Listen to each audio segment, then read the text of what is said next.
was the champion last year, so it's a very good factor to add towards a team.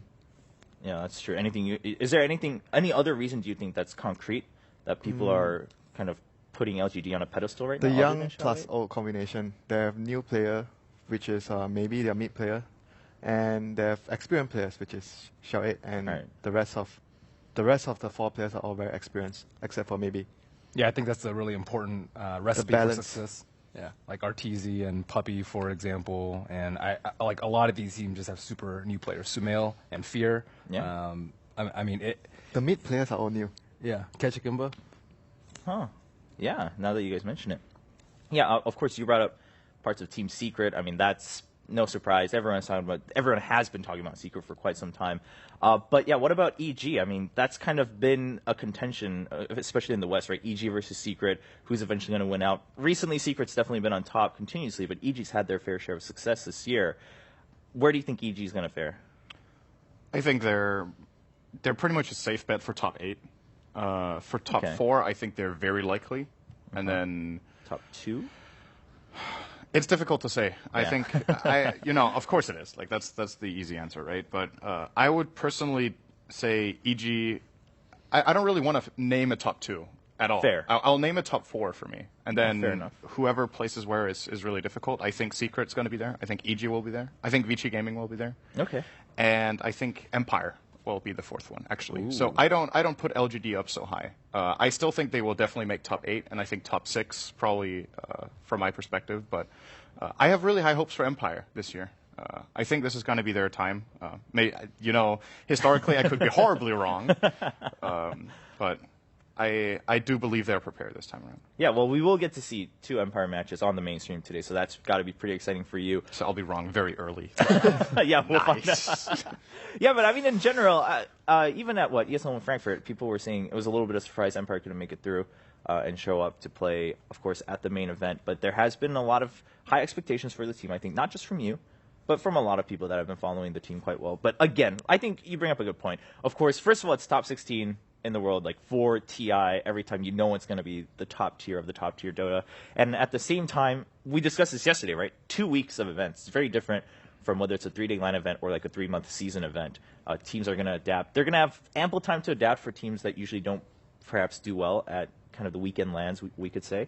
At the same time, teams like Team Secret, when you have that bullseye on your back, you have to have a lot more prepared when you're going to play that many more matches. So that'll be something exciting. For the main stream, now we will be going into LGD versus Cloud9. We already talked a little bit about LGD. Where is Cloud9, though, right now? I mean, obviously Cloud9 has a pretty big following in general, just because of brand name and also players. But at the same time, some people feel that maybe that kind of following hasn't really been met with the same expectations and results recently. I chatted a little bit with Conrad, and he seemed very comfortable that their team was in a good place after ESL. ESL probably not the best tournament for them. Bone 7 wasn't with them for the preliminary part, and then they got eliminated in the first round. And that's probably not good for your hopes if that's your last land going into TI. But yeah, they seem very comfortable. I actually have a lot of faith in this team. I think Cloud9 is going to be top 8 and probably top 6, even though historically they've been a little bit hit or miss. But they were 6th last year, right? Yes, they are matched up versus LGD in the first round, so I think that is the match to watch. Okay, fair enough. We already talked about the 3 matches going on today, but just in case some people weren't able to take a look at the entire top 16 before we move on, let's take a quick look at the groups before we jump into our matches, of course. Group A, so we did have the 2 wildcard teams, so let's talk about that. We had CDEC and then MVP Phoenix yesterday seeding into Group B and Group A, respectively, and then you can see the rest there. Some people arguing that Group A perhaps a little bit harder, but not by a huge margin. Tiny bit. Just a little bit, right, Winter? Yeah, just a little bit. I mean, I would assume that's probably because of certain team names that we see in Group A, like Secret. But at the same time, I mean, Group B, there's definitely some big hopefuls on that side, too. So I think it'll be a good, well, at least for the group stage, it will be a week, and then we'll see where everyone seeds. And then next week for the main stage, we'll see how things play out in the upper and lower brackets. So going back to Cloud9, though. You were saying, all right, overall, I mean, obviously different scenario than the other lands, especially very recently. Said Conrad feels a little bit better. Winter, what do you think about Cloud9? I think they are a team that, for me, strikes me that they are in the middle of the pack, the middle of everything. But at the same time, they have the potential to be at the top or something might go wrong, and you know. I think that's for a lot of teams. I think the variance is just really it's high. really difficult to say for them, but I think in general, I would like to have this feeling about Cloud9 that they're actually in the middle of the pack, probably top 8, like 6 to 8 would be fair for them. Okay. But they have the potential to go up, right? Like or if down. they really show up and they could really reach high. Now, Ben, you were mentioning that. Okay. Speaks for a lot of teams, right? Some teams are going to show up super hard. Some teams may have flops, and that's unfortunate. Are there any teams that you can say definitely stand out because they're much more stable at a higher than average level? EG for sure. Okay. I actually think EG can take a lot of games off Secret. The few times that we saw them meet up, ESL, Dota Pit, EG was able to take a lot of games, and that's no small feat considering Secret has this impressive run during 2015. So I view them as one of the most consistent teams, and they might not be as wild in their drafting as Secret, but they're just so good at what they do. Even if it's predictable, it's still very hard to play against. Yeah. And in addition to that, so the whole matchup at ESL, which is of course the last time we saw EG playing against Secret, at least in a LAN setting. It is the last time we saw them play. Yes, in a LAN setting for sure. That series went to 4 out of 5 games, and I think the 4th game EG actually had under control, and then they made a crucial mistake, and Secret took full advantage of that. But that series could have easily gone 5 games, and then who knows, right? I think those two teams are very closely matched, even though Secret has won the last couple of times. So I would definitely agree. Secret and EG are the two standout stable teams. And I would have put Vici Gaming up there if not for the last month, or the last 2 months, I guess. The last 2 months, they just haven't been looking as stable as they used to, because before that, they were like always top 3. And we'll see if they bring it back this year. All I right. think they will. So Cloud9, we talked a little about that. Of course, LGD, you guys mentioned kind of why people are expecting them to be the best. Now, TI, though, obviously this is where most players will say they put it all on the line. I mean, this is where it all comes down to. This is a moment that every player has been living up to. And we've had a chance to meet players from all of the teams, of course, before TI has kicked off. But for our very first match, we've got a little bit of a highlight for one of many people's favorite players on Cloud9. It's going to be No Tail.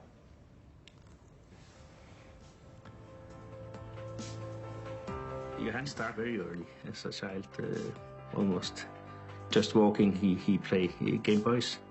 He was extremely clever, quiet, and he was just living in his own world. I always said that if I could duplicate Johan, I have 10 more children.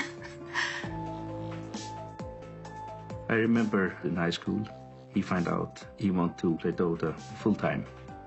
Right there, I met some friction between especially me and my mom, but also my dad. I think they were a bit disappointed because games in their time was only related to something you actually pay to do, not something you can ever get paid for doing.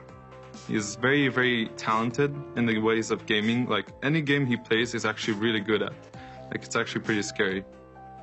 So I forced myself to think different, because when he's that good, there will be a place for Johan. Of course there will.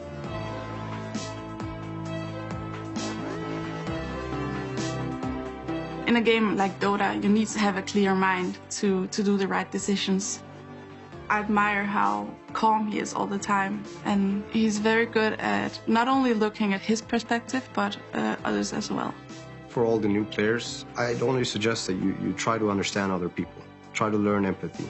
And this to me is what can make a really talented, great player an amazing teammate to have.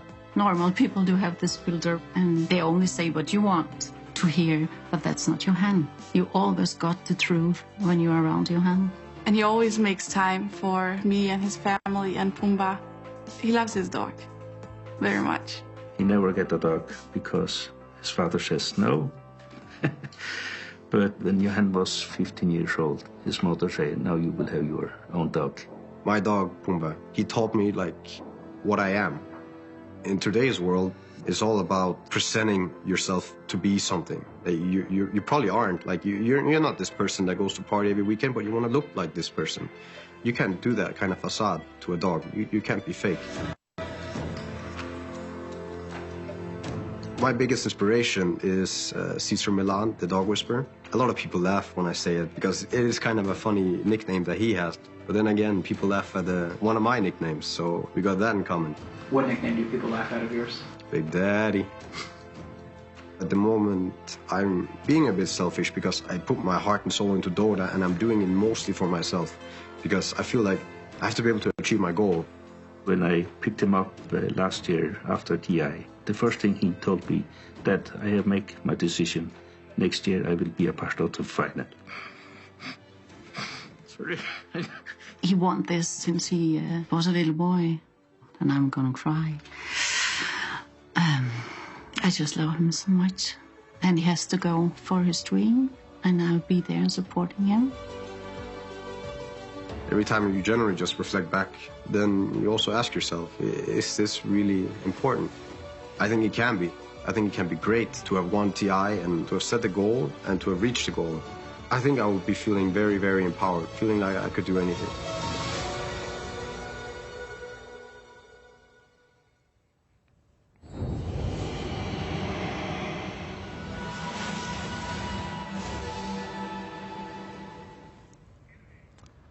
That was No Tail of Cloud9. And yeah, I mean, quite a story. Of course, I mean, No Tail, he's been known to have a lot of quotables, you know, in his career throughout. But I mean, he said some really impressive things. I think the way he put it, one thing that really struck out to me was we all talk about it, but how he said back in their time, gaming was the thing that you paid to do and not something that you could ever get paid to do.